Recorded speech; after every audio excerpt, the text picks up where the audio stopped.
Soy Tatiana García Araya, tutora de la Cátedra de Derecho Penal de la Universidad Estatal a Distancia. Justicia penal y derechos humanos. Ya hemos visto la importancia de los derechos humanos como fundamento del derecho internacional de los derechos humanos y para el derecho internacional humanitario.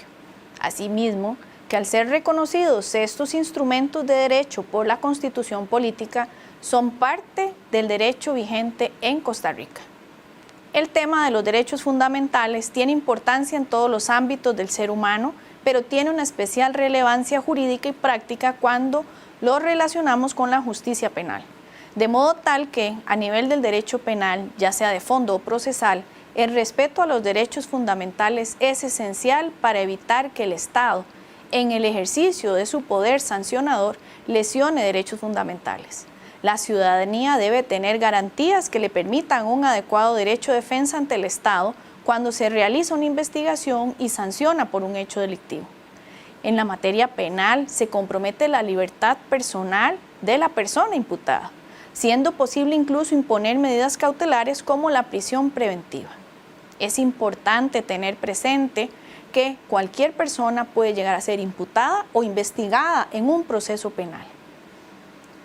Sobre esas garantías necesarias, expondremos las esenciales para la justicia penal en la presente teletutoría, haciendo referencia a los principios de acceso a la justicia, juicio previo y debido proceso y legalidad penal. 1. Acceso a la justicia. Este derecho tutela que las personas puedan acceder a efectivos instrumentos de protección de los derechos humanos. Quien considere que se le han afectado sus derechos humanos tiene la posibilidad de acudir a reclamar su quebranto. Para ello, se establecen garantías a nivel de la legislación nacional y órganos de protección internacional subsidiarios en caso de que la jurisdicción nacional no haya tutelado los derechos humanos. Inicialmente, las garantías del debido proceso se señalaron a favor de las personas imputadas, pero más recientemente también se han venido reconociendo derechos para las víctimas a través de garantizar su participación y acceso a la justicia. Garantizar el acceso a la justicia ha propiciado en las legislaciones una mayor apertura y gratuidad del proceso penal, con el fin de que el dinero no sea el mecanismo de acceso o exclusión. Además, podemos mencionar de relevancia para este principio el derecho a una resolución de un juez imparcial y en un plazo razonable. 2. Necesidad de juicio previo y debido proceso penal. La Declaración Universal de Derechos Humanos de la ONU de 1948 reguló el juicio previo y el debido proceso en el artículo 11, inciso 1, al decir que toda persona acusada de delito tiene derecho a que se presuma su inocencia mientras no se pruebe su culpabilidad conforme a la ley y en juicio público en el que se le hayan asegurado todas las garantías necesarias para la defensa. De lo anterior, es posible derivar que se requiere un debido proceso para declarar a alguien culpable y derribar la presunción de inocencia. En relación con el debido proceso, además de la regulación internacional, tenemos como referencia el voto 1739-92 de la Sala Constitucional Costarricense, donde por primera vez a nivel nacional se da una clasificación de los derechos que integran el debido proceso. Vamos a ver qué derechos integran el debido proceso. 1. El derecho general a la justicia. Toda persona debe tener acceso para reclamar derechos por vía judicial. 2. Derecho general a la legalidad. Toda autoridad o institución pública solo puede actuar si se encuentra facultada para hacerlo por ley. Artículos 11 y 39 de la Constitución Política. 3. Derecho al juez regular. Es el llamado derecho al juez natural. Significa que toda persona tiene derecho a ser oída por un juez o tribunal competente, independiente e imparcial, establecido por ley con anterioridad a los hechos. El juez natural es la garantía mínima que debe tener un proceso para que sea legal y justo.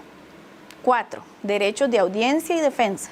El derecho general de defensa conlleva otorgar a la persona imputada iguales oportunidades para presentar y analizar pruebas, interponer recursos y presentar observaciones dentro de plazos iguales para todas las partes.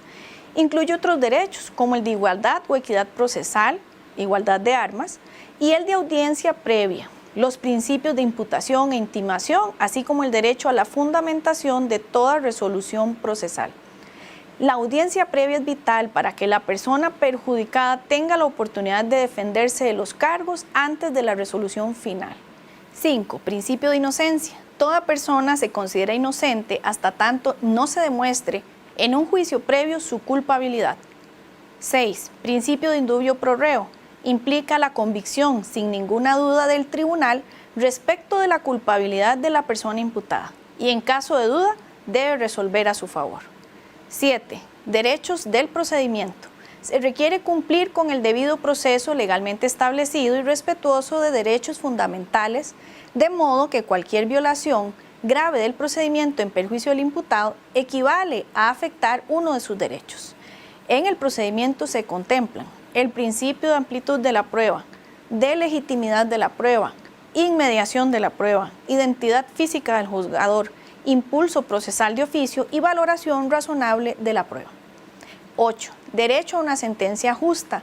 Significa que el debido proceso reclama una verdadera administración de justicia, una decisión con arreglo a un procedimiento respetuoso de derechos a través del principio pro sentencia y el derecho a la congruencia de la sentencia. 9. Principio de la doble instancia. El principio de la doble instancia del artículo 8.2h de la Convención Americana de Derechos Humanos se refiere al derecho del imputado a recurrir el fallo judicial en materia penal ante un juez o tribunal superior.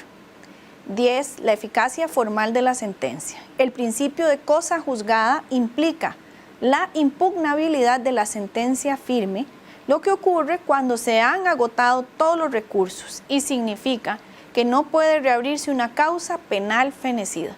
Se vincula también al principio denominado non bis in idem, de modo que el inculpado absuelto por una sentencia firme no podrá ser sometido a nuevo juicio por los mismos hechos.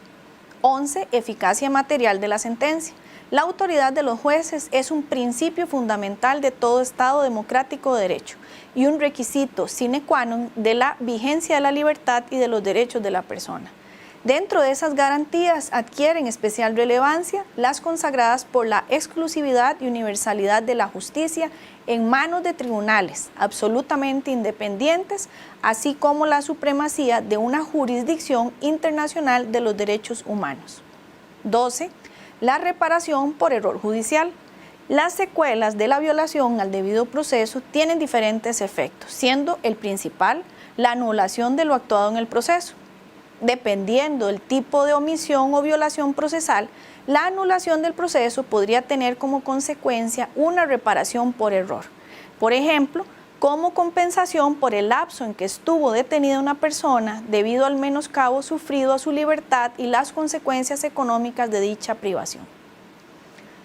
La garantía de debido proceso debe cumplirse desde que inicia la investigación de un hecho delictivo y debe extenderse a todas las etapas del proceso penal, incluyendo la ejecución de sentencia, especialmente cuando se trata de una sanción privativa de libertad. 3. Principio de legalidad penal. Se le menciona en latín como nullum crimen, nulla pena, sine lege previa. Nulo el crimen, nula la pena, sin ley previa. El principio de legalidad penal está constituido por la denominada reserva de ley. Significa que nadie puede ser perseguido ni castigado, sino en virtud de ley anterior que defina la conducta como delito. La ley debe establecer la conducta prohibida y su vigencia será siempre a futuro.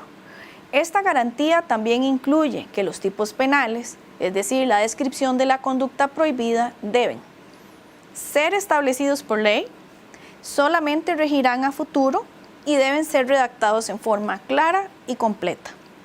En Costa Rica, el principio de legalidad se regula en el numeral 39 de la Constitución Política.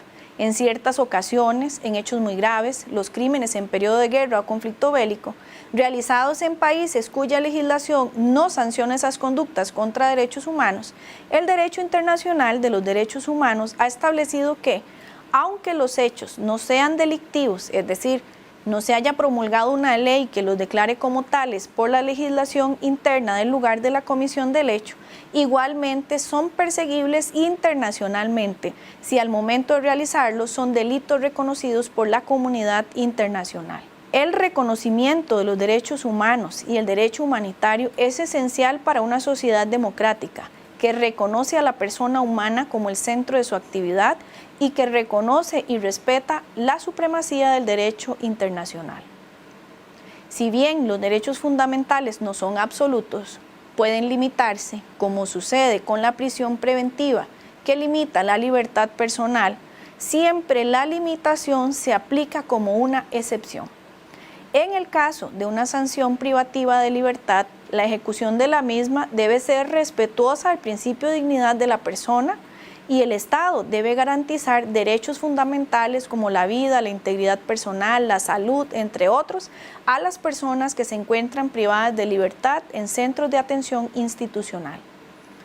Contamos con mecanismos internos para el reclamo de violaciones a derechos fundamentales, ya sea ante el juez que verifica la tramitación de un proceso o bien a través de los recursos de habeas corpus y amparo ante la Sala Constitucional.